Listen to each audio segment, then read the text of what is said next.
Chapter 13. 1. Of the mortification of the affections of the will, to wit, pride, etc. 2. Of humility, what it is. 3 and 4.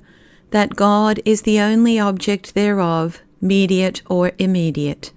5 through 8.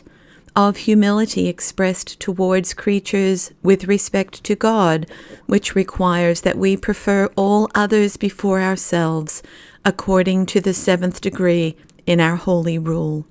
9 and 10. This doth not offend against truth. 11 through 13. The which is proved by the grounds of true Christian humility, and that the most sublime, perfect creatures are the most humble. 14. The knowledge and perception or feeling of our own not being, and God's totality or absolute being, is the principal ground of humility. 15. Of other means conducing thereto. 16 through 20. By what considerations a perfect soul may truly judge herself inferior to all others. 21 and 22. Of humility exercised immediately to God, either with reflection on ourselves or without it. 23 and 24. An imperfect soul may know, but not feel, her own nothing, which is done only in perfect prayer. 25 and 26. Deliberate imperfections in ourselves are a hindrance to this feeling. 27 through 29. Of the degrees of this feeling. 30 and 31. Exhortation to aspire thereto. 1. Having thus largely treated of the mortification of the principal passions in sensitive nature, we are consequently to speak of the mortifications of the will or appetites of the superior soul, the general inordination whereof is pride, the root of all other vices, and which of all other is the last cured, as being fixed in the inmost centre of the spirit. Now pride doth generally express itself one of these 3 ways. 1. In curiosity of knowledge, or seeking to enrich the understanding with sciences not profitable, and sought only out of an ambition of excelling. This is mortified by a nameless virtue, which St. Paul describes by this circumlocution, when he exhorts us that we would sapere ad sobrietatem, be soberly wise, concerning which duty we have treated sufficiently when we spoke of the regulating of our reading and studies. 2. In a love and desire of self-esteem, which is mortified by that most divine fundamental virtue of humility. 3. In a love of liberty or independency, and a desire of prelature or authority over others, which is mortified by the religious virtue of obedience. It remains, therefore, that we conclude this treatise of mortification with instructions touching these 2 eminent virtues of humility and obedience. 2. Humility may be defined to be a virtue by which we, acknowledging the infinite greatness and majesty of God, his incomprehensible perfections, and the absolute power that he hath over us and all creatures, which are as nothing before him, do wholly subject ourselves, both souls and bodies, with all their powers and faculties, and all things that pertain to either, to his holy will in all things, and for his sake to all creatures according to his will. 3. Properly speaking, humility is only exercised towards God and not to creatures, because all creatures are in themselves nothing as well as we, and so deserve as well to be despised. And on these grounds the heathens were incapable of this virtue, because they did not, nor could, intend God, who was unknown to them. Yea, it was not without ground that they disgraced and condemned this virtue, by which men compared themselves with others, preferring all before themselves, as a hindrance to other perfections, because the undervaluing oneself compared with others was, in their opinion, a means to deject men's spirits and hinder any heroical attempts of raising one's self above others, and also because if the person comparing had indeed an advantage in perfections, it would be both unreasonable and unjust not to prefer himself. But what an inconsequent way of arguing this is, I shall hereafter show. 4. In this virtue of humility, God, towards whom it was exercised, may be considered 1. As absolutely and abstractly in himself, 2. As compared with creatures, 3.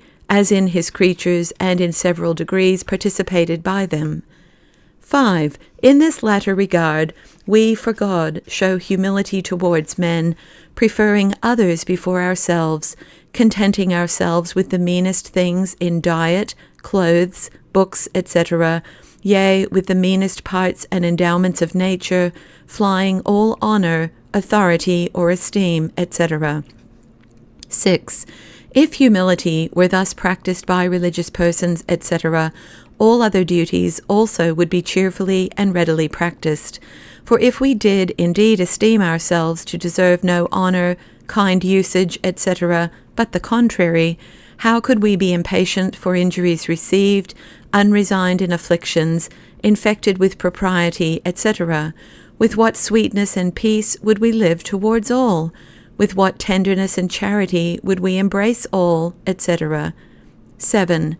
Now, the principal act of this humility is that which is recommended by our Holy Father in these words: "The 11th degree of humility, saith he, is when a soul shall not only pronounce with her tongue, but likewise in the most inward affection of the heart believe herself to be inferior to and more vile than all others, humbling herself and saying with the prophet, I am a worm and no man, the shame of men, and an abject among the common people.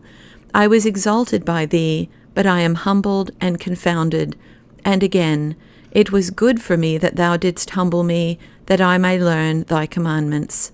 8. Such true humility is so rare to be found that there are few that make profession of this act even in the tongue, insomuch that a man should be esteemed a hypocrite that should only pretend thereto.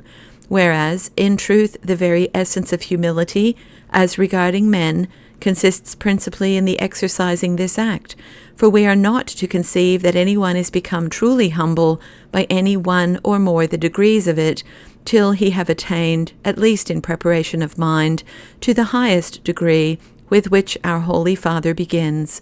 Certain therefore it is that true humility requires this acknowledgment from us, that we believe ourselves to be inferior and more vile than all others. 9. Now, though to ordinary human reason it may seem an offence against prudence and truth for one, for example, that knows himself to be skilled in arts, prudent, noble, etc., to prefer before himself those that are ignorant, silly, ignoble, etc., or for a soul that by the grace of God perceives herself to be free from mortal sins, and to live unblameably, yea, with edification, and perhaps is favoured by Almighty God with supernatural graces, sublime prayer, etc., to esteem herself inferior to persons that she sees abandoned to all vice and impiety. For doing so, she would seem to lie against her own conscience and God, and to be extremely ungrateful to him. Notwithstanding, humility is not at all opposed to truth, for if it were so, it could not be a virtue. Yea, it is pure divine truth itself that forces such a confession from the perfectest soul, insomuch as that he does not know, yea, and endeavours not experimentally to feel himself to be the most vile and wretched of all creatures, does in vain challenge the title of being humble or true. 10. And this will appear by discovering the grounds upon which, and the means by which, true Christian humility is built and to be attained, the which are these. 11. In the first place, we are to know that God created all things for himself, that is, in order and subordination to himself, so that the perfection of their natures respectively consists in the preserving of this subordination, or in taking a true measure of themselves considered in themselves, and also as compared with God. And so doing, we shall, in very truth, without flattery or vanity, acknowledge that we ourselves, and all creatures with us, are in and of ourselves, simply and in propriety of speech, very nothing. We have nothing, we deserve nothing, we can do nothing, yea, moreover, that by all things that proceed from ourselves, as from ourselves, we tend to nothing, and can reap nothing but what is due to defectuousness. And on the contrary, that God alone of himself is, and has being, and that illimited, replenished with all the perfections that being can possibly have. 12. This is the main, universal, unalterable ground of humility, by virtue of which all intellectual creatures in all states and degrees are obliged to refer to God alone, not only themselves and all manner of things, because without him they have no being at all, and only by him they continue to enjoy that being, but also all endowments that are in them, all operations that flow from them, as far as they are not defectuous, and the success likewise of all their actions, so that to acknowledge any good to come from any but God only, or to ascribe excellency or praise to any other but God, is a high injustice, a breach of that essential order in and for which creatures were made and are preserved. 13. By virtue of this indispensable subordination, or comparing of God with his creatures, the most perfect, most holy, and most sublime of all God's creatures do most profoundly humble themselves in his presence. The glorified saints do prostrate themselves before him, casting their crowns at his feet. The seraphim cover their faces, and our blessed Lord, as man, having a most perfect knowledge, perception, and feeling of the nothingness of creatures, and the absolute totality of God, did, more than all saints and angels, most profoundly humble himself before the divine majesty of his Father, remaining continually plunged in the abyss of his own nothing. Moreover, in virtue hereof, he submitted himself to all creatures, yea, for as much as concerned suffering, even to the devil himself. As a creature, he saw nothing in himself but the nothing of a creature, and in all other creatures he saw nothing but God, to whom he humbled himself in all, accepting as from him whatsoever persecutions proceeded from others. True indeed it is, that without offending truth he could not believe any other creature to be more holy and perfect than himself, and so could not, in that regard, humble himself to them. But he considered all his own perfections as not his own, but God's, and therefore assumed nothing to himself for them. Yea, he did not at all consider them, but only to humble himself and renounce all pretensions to them, and the least perfection that was in others he considered as belonging to God, and so humbled himself to God in them. 14.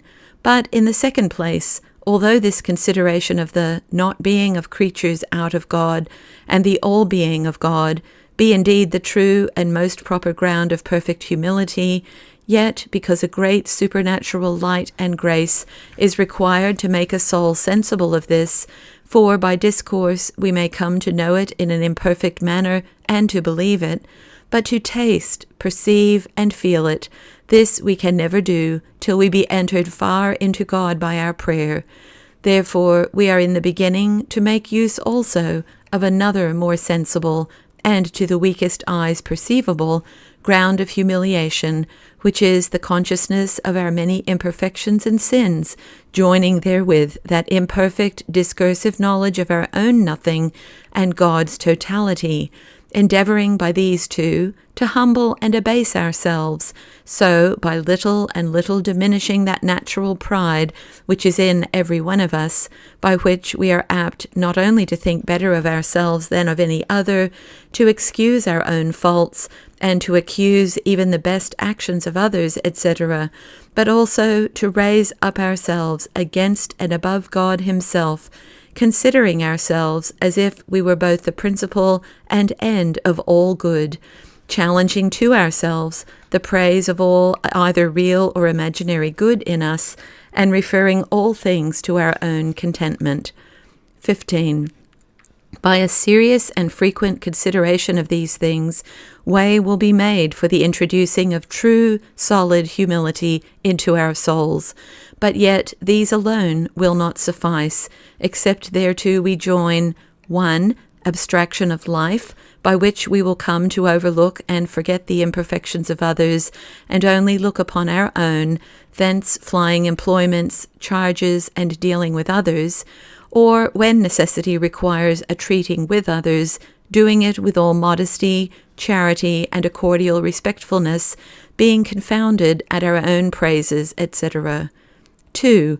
A care to practice according to what humility obliges us, with quietness of mind, accepting humiliations, contempts, etc. from others, endeavoring to welcome them, and even to take joy in them, etc. 3. But especially internal prayer, by which we not only get a more perfect light to discover a world of formerly unseen imperfections, but also we approach nearer to God and get a more perfect sight of Him, in whom all creatures, ourselves and all, do vanish and are annihilated. 16. Now when by these means humility begins to get a little strength in us, it is wonderful to see how inventive and ingenious it is in finding ways to increase in perfection. Then this degree of preferring all others whatsoever before ourselves will appear not only possible, but easily to be practiced, as being most conformable to reason and duty. 17. For then a devout soul, knowing how valuable and necessary a virtue humility is, by which alone that most deadly poison of our souls, pride, is destroyed, 1. She will become scarce able to see anything in herself but what is truly her own, that is, her defectuousness and nothing, nor anything in others but what is God's, and thus doing she cannot choose but humble herself under all others, preferring all others before herself, and this without fiction, with all sincerity and simplicity. 2. She will never compare herself with others, but to the intent to abase herself. 3. If there be in her any natural endowments wanting to others, she will consider them as not her own, but God's, committed to her trust to the end to trade with them for God's glory only, of which trust a severe account shall be required.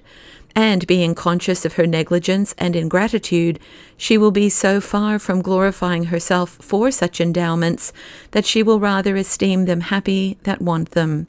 4.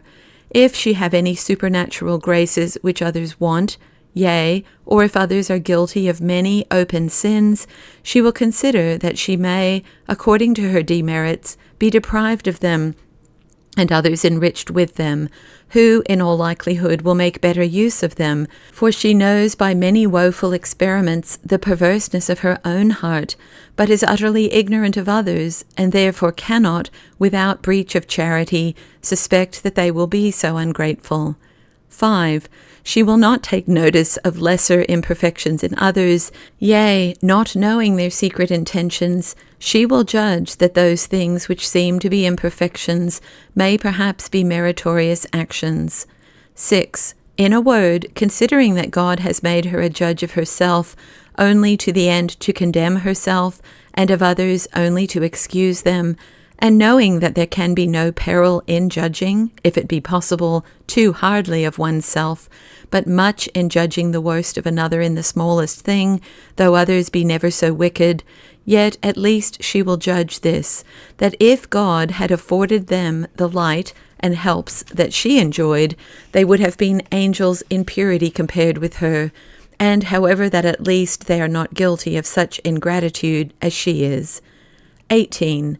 By such considerations as these, a devout soul will fix in her understanding a belief of her own vileness and baseness. For to make humility a virtue, it is the will that must even compel the understanding to say, I will believe myself to be inferior to all, according as I find just cause by these considerations, and the same will upon occasion force practices suitable to such a belief. It will make the soul afraid to seek things pleasing to her, yea, content with all hard usage, as knowing she deserves far worse, and ought to expect to be trodden under foot by all creatures, so that in love to justice and equality she will even desire and rejoice in all affronts, persecutions, and contempts, or if certain circumstances, as infirmity of body, etc., shall require, and that she be necessitated to choose or desire any consolations, she will accept them in the spirit of humility and mortification, that is, purely in obedience to the divine will, and not at all for the satisfaction of nature, being far from thinking herself worthy of anything but want, pain, and contempt. 19. Now, a superior is not to be judged to offend against this degree of humility when he discovers, objects, reprehends, or punishes the faults of his subjects, for in so doing he sustains the person of God, to whom alone it belongs to exercise the office of a judge. Yet withal the superior ought not therefore to esteem himself better than the person reprehended, for though perhaps in that one respect he cannot much condemn himself, yet for many others' faults which he sees in himself and cannot see in others, he may and ought to remain humbled, yea, to be more confounded, whensoever the duty of his place requires of him to be a reprehender of others, whilst himself doth far more deserve reprehension. 20. When by serious practice of humiliation joined with prayer, a soul is come to a high degree of purity in spiritual exercises, then is attained that more admirable kind of humility which regards God, in which the soul, contemplating his totality and illimited universality of being, and thence reflecting on her own nothing, of which she now has a more perfect sight, she most profoundly humbles and annihilates herself before him. 21. And when prayer is come to perfection, then will the soul also mount to the supreme degree of humility, which regards God considered absolutely in himself, and without any express or distinct comparison with creatures. For hereby a soul fixing her sight upon God as all in all, and contemplating him in the darkness of incomprehensibility, does not, by any distinct act or reflection, consider the vacuity and nothingness of creatures, but really transcends and forgets them, so that to her they are in very deed as nothing, because they are not the object which with her spirit she only sees, and with her affections only embraces. 22. This most heroical humility can only be exercised in the act of contemplation, for then only it is that a soul feels her own nothing without intending to reflect upon it. At all other times she, in some degree, feels the false supposed being of herself and creatures, because it is only in actual pure prayer that the images of them are expelled, and with the images the affections to them also. 23. Notwithstanding, a great measure and proportion of the virtue of such prayer remains, and is operative also afterwards out of prayer.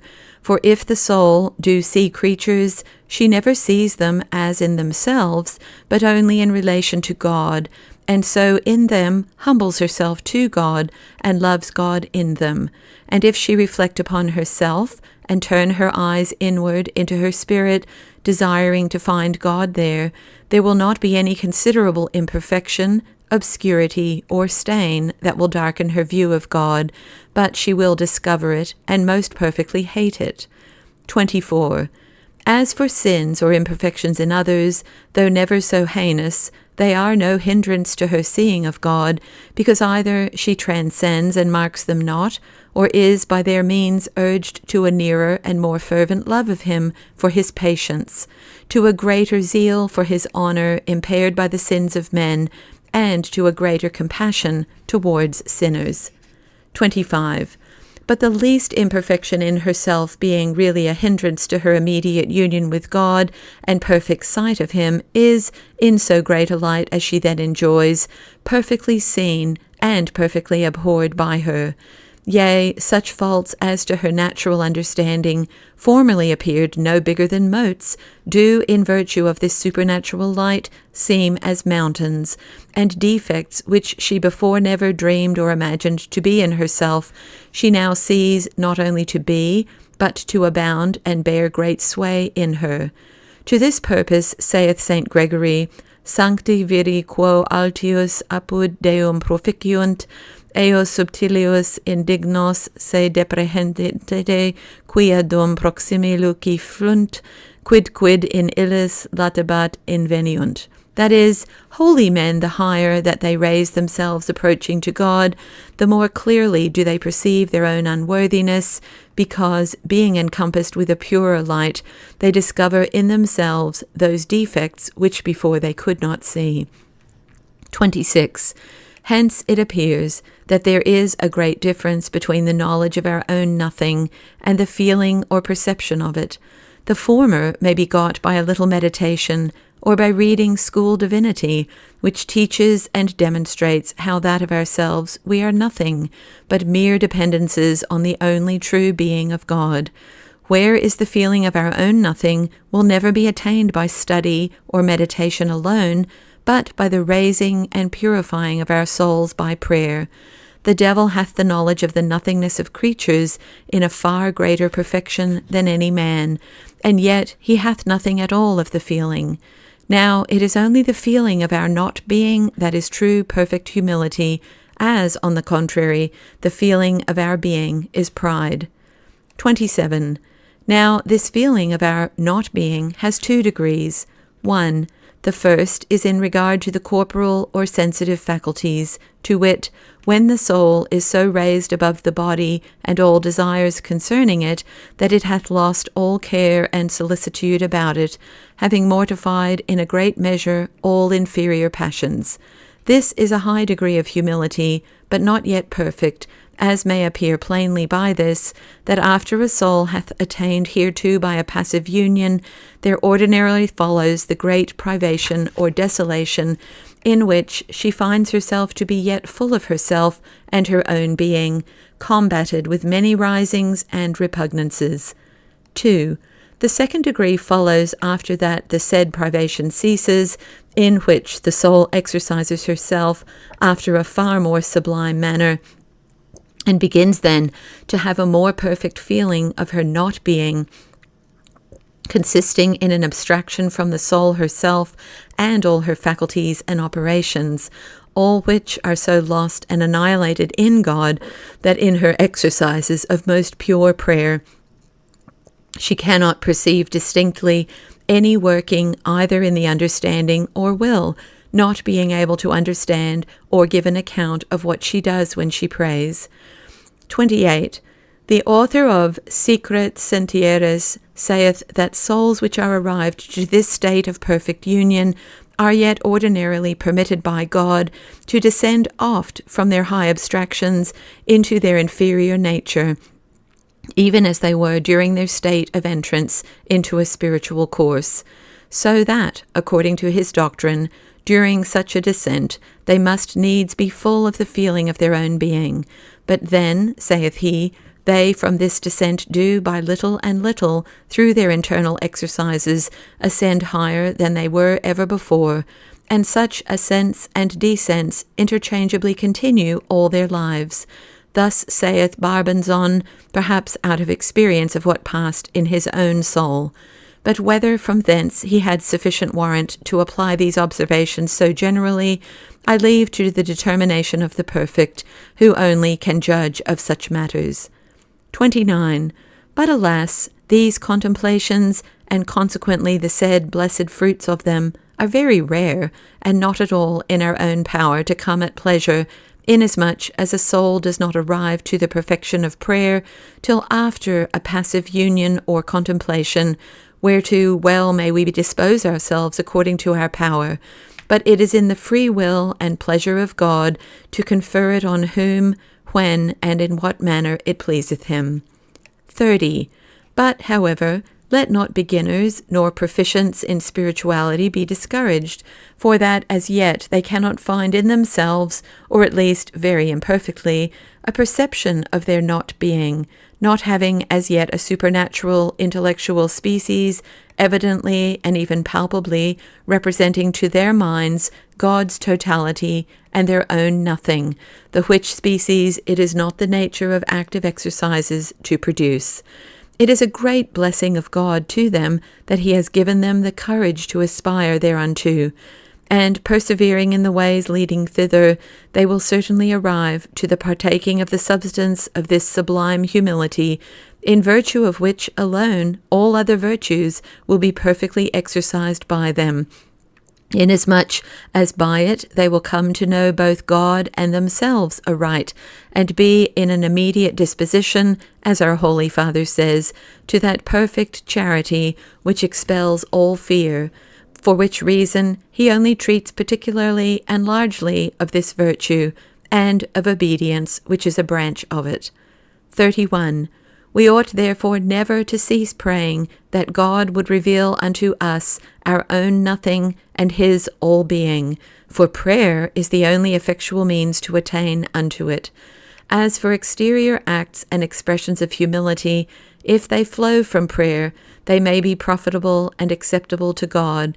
However, for the peril of pride, which will insinuate and mingle itself even in humility also, we should not be too forward to exercise voluntary outward affections of humility out of a pretense of giving edification to others.